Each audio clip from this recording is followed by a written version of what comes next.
Hello बच्चों, how are you? I hope you are good, your health is good.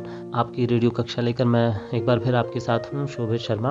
आज radio कक्षा में हम क्लास 6 की हिस्ट्री का चैप्टर 5 डिस्कस करेंगे। चैप्टर का टाइटल है kingdoms, kings and an early Republic. तो बच्चों, किंगडम्स, किंग्स, अर्ली रिपब्लिक, इन तीनों चीज़ों के बारे में मैं आपको बताऊंगा। सबसे पहले तो जब हम किंग शब्द लेते हैं, बोलते हैं, तो as soon as we speak this, as soon as we think about king, तो एक बहुत लेविशिंग स्टाइल हमारे सामने आता है। A person having lot of authority, command whole lot of persons, उसके साथ उसके पास बहुत सारा पैसा, ही हैज़ पावर। लेकिन क्या जिस किंग की बात हम कर रहे हैं यहाँ पर, जिन किंग्स की हम यहाँ पर बात कर रहे हैं, is this the same king? We'd come to know. इस किंग के बारे में बताने से पहले, इस किंगडम के बारे में बताने से पहले हम आपको बताएंगे कि how did this institution of kingdom evolve. हमने इससे पहले जो चैप्टर था उसमें बात की थी टेक्स्ट की, बुक्स की, अर्ली बुक्स की, और उसमें हमने ऋग्वेद की बात की थी। जो ऋग्वेदिक पीरियड था उस समय पर किंग क्या होते थे हम आपको बताते हैं। देखिए, Rigvedic society was largely a tribal society. In fact it was a tribal society. Generally जो वहाँ एक राजा शब्द का उल्लेख वहाँ पर नहीं मिलता है हमें, जिसे आज हम किंग कहते हैं, उसके स्थान पर they would select someone from among themselves. और एक बहुत बड़ी चीज़ है कि वो लोग खुद उसे सिलेक्ट करते थे, लेकिन आगे चलकर क्या ये प्रैक्टिस रही, इसके बारे में भी हम आपको बताएंगे। तो वो खुद सेलेक्ट करते थे, एंड दैट पर्सन जो एक चीफ्टन होता था, basically he would lead them in their battles, in Wars, and you'd be amazed कि उस समय पर जो सबसे इम्पॉर्टेंट यूनिट होती थी वेल्थ को मेजर करने की, that used to be cattle. And if a king wins the battle, he would get a big amount of cattle in his battle. What a rhyming coincidence it is, cattle after battle. तो इस तरीके से cattle होता था। You can imagine कि उस समय पर जो प्रीशियस मेटल्स आज हम देखते हैं वो नहीं थे। हालांकि उससे पहले we must tell you that at the end of Indus valley civilization, during that civilization period, metallurgy जो एक आर्ट होती है, इसका मतलब जहाँ पर हम कुछ धातुएं बना सकते हैं, when we can form metal by amalgamating one और टू और मोर मेटल्स टुगेदर, तो वो आईवीसी के दौर में डेवलप हो रहा था। लेकिन यहाँ पर हम उसका बहुत ज़्यादा इन्फ्लुएंस नहीं देखते हैं बच्चों। The very very most important fact about this whole period, जब हम किंगडम्स की और किंग्स की बात करते हैं, कौन सा ऐसा इवेंट हुआ जिसने, जब हम चीफ्टन के बारे में बताया, चीफ्टन से कैसे किंगडम्स बने, ऐसी कौन सी चीज़ थी that made it possible for small chieftains becoming large kings? It was the discovery of iron. But iron is supposed to be discovered during that period in Indian subcontinent. तो iron के discover होने से क्या impact आया? सबसे बड़ा impact ये आया कि new kind of equipments started coming into being. Weapons बनने लगे.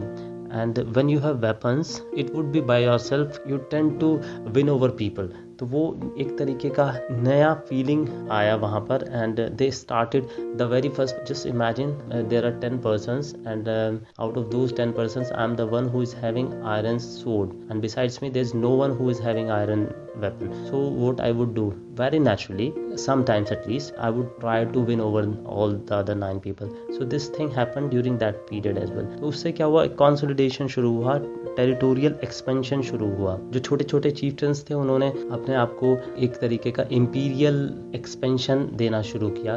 तो छोटे छोटे चीफ्टन्स से किंग्स हुए, किंगडम्स बनना शुरू हुए, और in our terms we call them janapadas. तो जनपद वहाँ पर हुए।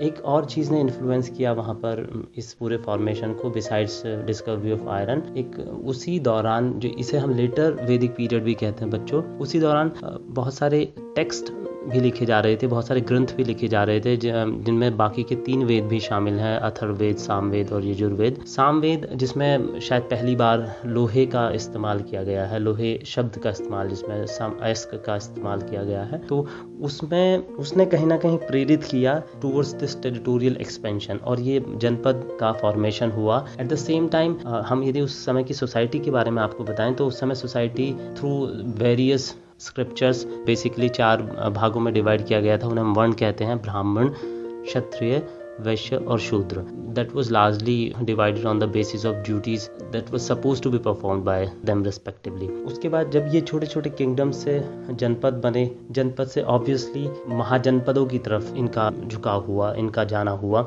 जनपद की जब हम बात करते हैं तो they were almost everywhere, right from very much north western India, जो अभी के अफगानिस्तान को कॉरस्पॉन्ड करता है, वहाँ से यदि हम जाएंगे ईस्टर्न उत्तर प्रदेश, फिर बिहार और उससे नीचे जो मॉडर्न डे मध्य प्रदेश है वहाँ पर, तो ये सारे के सारे जगह पर जनपद हुआ करते थे। उसके बाद द वेरी फर्स्ट महाजनपद हम इसलिए बोल रहे हैं कि जैसे फ्रॉम स्मॉल चीफ्टन्स किंग्स बिकेम, उसी तरीके से जब छोटे छोटे किंगडम्स थे उनसे जनपद हुए। तो जब बहुत सारे छोटे छोटे जनपद थे तो again that process of suzerainty, that process of imperial expansion started happening. उसमें जो छोटे छोटे जनपद थे उनका स्थान महाजनपद ने लिया। तो सबसे पहले जो था वो कुरु जनपद था, and you'd be happy to note that Kuru janapada basically corresponds to today's जो हमारा एरिया है, लगभग वहाँ पर था। Meerut could be said as the centre of Kuru janapada. तो कुरु जनपद के समय में बहुत सारे जो रिलीजियस टेक्स्ट हैं वो कंपाइल किए गए। उसके साथ में